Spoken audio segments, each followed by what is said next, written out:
Eat with Steve. Good food, good energy every day.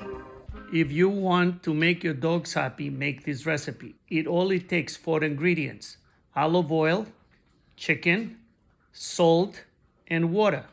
Let me tell you how to make the recipe. What I did, first I took a pot and I put the water in and I let the water get boiled, and then I added the chicken. And you add 1/3 of a cup of olive oil and 1 teaspoon of salt. And after it boils, you let the chicken cook for 20 minutes or 30 minutes to be sure the chicken is cooked. What I like about this dog treat, I went to Trader Joe's and I saw these chicken drumsticks and they were under $5.